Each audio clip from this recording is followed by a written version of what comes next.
제 페북글 좀 띄워주십시오.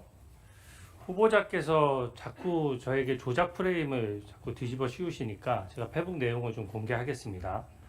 쟁점은 간단해요. 저는 부의금 1.6억, 출판기념회 1억, 그리고 또 1.5억 해서 2.5억, 3년 사이에 있었고요. 다 현금이고 해마다 그때그때 12월 31일 이전에 소진해서 등록 안 했다 이겁니다. 지금 후보자의 주장이 그거예요. 근데 저는 그렇게 생각합니다. 예전에 출판기념회가 어땠는지 몰라도 현재 대한민국 국민의 눈높이에는 맞지 않다. 그렇게 생각하는 거죠. 왜냐하면 출판기념회에는 온갖 이해관계자들이 오는데 지금 당시 방명록 같은 게 남아있지 않아서 이해관계자가 누군지도 모른다고 하지 않습니까? 근데 아까 지금 방금 후보자께서는 책 권당 5만 원씩 받았다라고 하셨죠? 맞습니까? 그렇게 받지 않습니다. 아니 그러니까 책 권당 5만 원씩이라고 잠깐만요. 받는 책 것이 권당 아닙니다. 5만 원씩이라고 아까 말씀하셨고 아까 평균 그런 정도 녹취록, 된다고 아니 말씀드렸고 녹취록 한번 보시면 알아요. 권당 가격이라고 표현하지 책 않았습니다. 권당 5만 원씩이라고 말씀하셨고요. 출판 기념회가 오랜 관행인지 권당 5만 원은 몰라도 가격이 아닙니다. 이해단체들이 와서 이렇게 하는 건 저는 진짜 잘못됐다라고 생각합니다. 근데 제가 이걸 계속 비판을 해왔어요. 언론 보도에도 여러 번 나왔고 분명히 후보자 입으로 4번의 이벤트에 6억 받았다라고 스스로 얘기했습니다. 그래서 제가 한 번의 이벤트당 1억 5천만 원 정도 되겠구나 하고 추정을 하고 있었어요. 공개를 안 하니까 그렇게 추정할 수밖에 없는 거 아닙니까? 제 페북글 한번 보십시오. 제가 페북글 하나만 가지고 지금 자꾸 조작됐다 말씀하시는데 바로 직전 글이에요. 2009년 12월 12일 결혼 축의금은 같은 달 31일에 현금 보유 등록 재산을 국민 앞에 공개했어야 되는데 왜 안 했느냐 이렇게 묻고 있죠. 마찬가지로 2020년 11월 2일 날짜 다 명기했습니다. 빙부상 조의금 왜 말일 기준으로 등록인데 12월 31일까지 얼마 안 돼요. 1월 아까 추징금 한 번에 다 갚았다고 하지만 예를 들어서 12월 2일 조의금을 받았으면 11월 3일에 추징금 다 갚았습니까? 그렇지가 않아요. 다 그 부분에 대해서 금액이 딱딱 떨어지지가 않습니다. 그러니까 제가 얘기한 거죠. 출판기념회 날짜도 분명히 명기했습니다. 2022년 4월 5일과 2023년 11월 29일 각각 해당 연도 말일에 등록했어야 된다. 이게 공직자윤리법과 공직자선거법을 위반할 수 있다. 그 후보자가 만약에 정상적으로 현금을 받아서 만약에 등록을 그 당시에 했다면은 쓰지 않고 그랬으면 무려 공직자 재산 등록만 6번을 해야 되고 또 후보자 등록으로 또 2번을 해야 됩니다. 근데 후보자 주장은 그거예요. 재산 등록일 이전에 다 써버렸다. 이 돈의 성격을 잘 보여주는 거예요. 원래 재산 등록은 후보자 아시는지 모르겠는데 중간에 변동사항도 비고란에 적을 수 있습니다. 예를 들어서 제가 주식을 1,000만 원 투자해서 2천만 원이 됐어요. 근데 그걸로 자동차를 샀어요. 갑자기 남들이 봤을 때는 중간에 그게 1년 사이에 등록 기준일 전에 다 해당해도 딱 2천만 원이 갑자기 생긴 것처럼 보이지만 그 부정한 돈이 아니고 1,000만 원에서 주식 투자해서 1,000만 원 번 돈이 자동차 값에 들어가 있는 거죠. 그러니까 당연히 그런 것들은 12월 31일 전에 다 소진을 했어도 사실은 투명하게 하려고 그러면 그 중간 과정을 비고란에 다 적을 수 있도록 돼 있고 적는 사람들 많습니다. 근데 지금은 후보자님은 모든 이벤트마다 다 써버려서 등록 안 했다는 건데 절차적으로 이게 딱 위반이 아니라고 할 수 있을지 몰라도 고위공직자로서의 처신은 많이 부족하다고 생각합니다. 제가 두 번째 글을 가지고 자꾸 말씀하시는 거예요. 제가 두 번째 글은 솔직히 말씀드려서 좀 국민들이 쉽게 아시라고 좀 재밌게 쓰려고 정치 풍자적으로 썼습니다. 이 정도 풍자의 영역은 저는 허용된다라고 생각해요. 근데 저기 날짜에 보십시오. 순서대로 썼어요. 결혼식 12월 12일, 빙부상 11월 2일, 출판기념회 11월 29일, 수억대 현금. 제가 언제 6억을 한꺼번에 받았다고 했습니까? 이벤트가 다른데 어떻게 6억을 한꺼번에 받을 수가 있어요?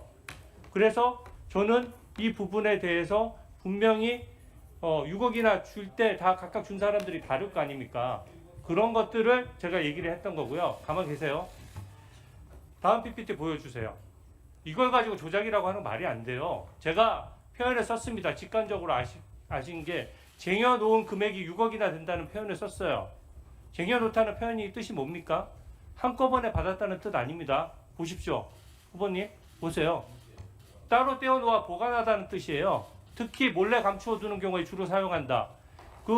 이재명 대통령님도 쓰신 표현입니다. 장롱에 넣어두면 이자가 붙냐 이런 표현 쓰셨어요. 집에 현금을 뒀는데 국민 눈높이에 맞겠느냐 이런 얘기고 거기에 대한 소명을 하라고 하니까 액수만 총액만 얘기하고 그에 관련된 장부가 있는 것도 아니고 명단이 있는 것도 아니고 더더군다나 돈의 흐름을 설명할 수 있는 것도 아니고 또 예금 계좌에 들어간 적도 없고 또 투자 자산에 투자된 적도 없습니다. 근데 제가 그 액수의 총액을 놓고 6억을 쟁여놨다라고 하는 거는 조작입니까 아닙니까? 이게 조작이에요? 날짜가 제가 그 페북이 바로 붙어 있어요.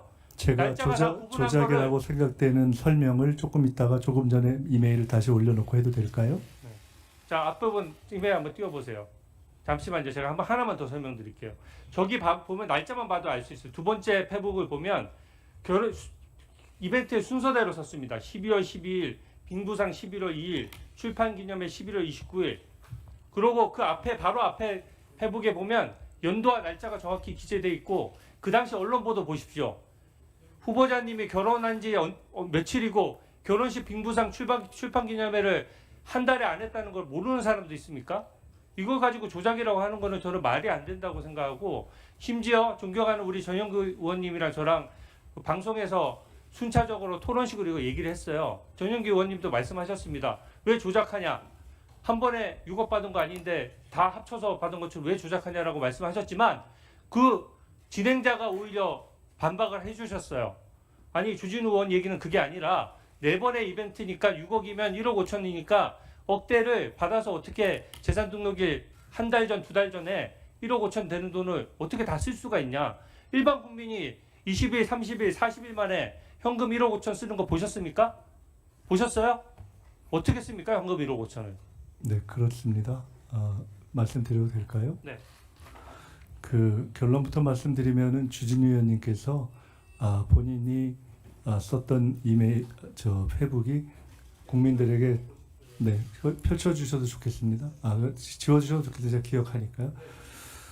국민들에게 조작이라는 인상을 주었기 때문에 저것은 문제가 있다라는 것을 일종의 토로하신 말씀으로 들었습니다. 예, 제가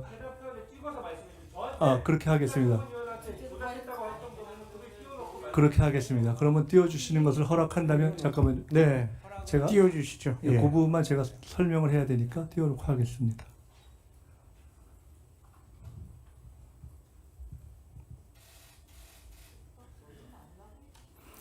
자, 주진우 4일로 되어 있는 부분에 2019년, 2020년, 2022년, 2023년을 각각 연도별로 한 부분은 3일 이후에 4일에 된 부분에 대해서 각 부분에 대해서는 그것을 어떻게 했었어야 된다라고 하고 질문까지 포함해서 선량한 질문에 해당할 수 있다고 생각을 합니다.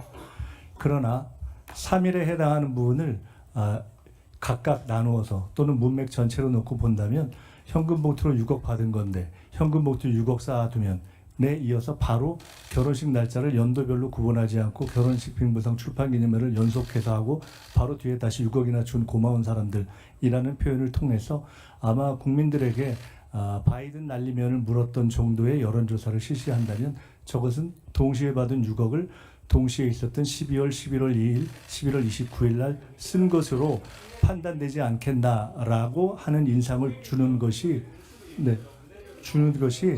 대단히 통상적이라고 보이고 더구나 저것에 그치지 않고 아마도 우리 주진우 의원님의 문제제기에 근거해서 공당인 국민의힘이 현수막으로 6억을 포함한 그런 얘기를 했기 때문에 지금 답변 듣고 했기 때문에 저것은 저 조작의 근거를 제공하신 것이어서 저는 저것에 대해서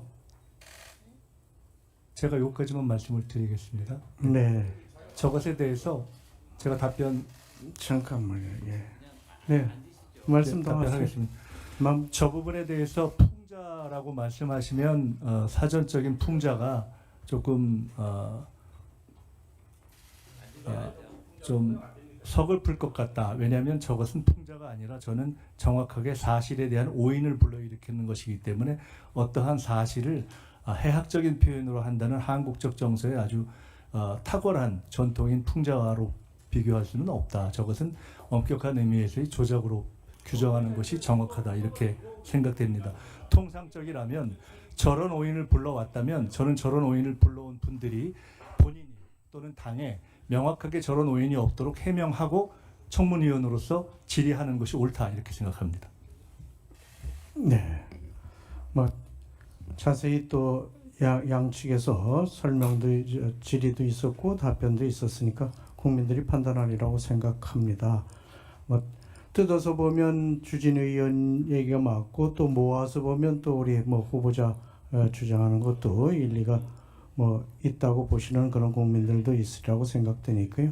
국민들이 판단에 맡기도록 하겠습니다.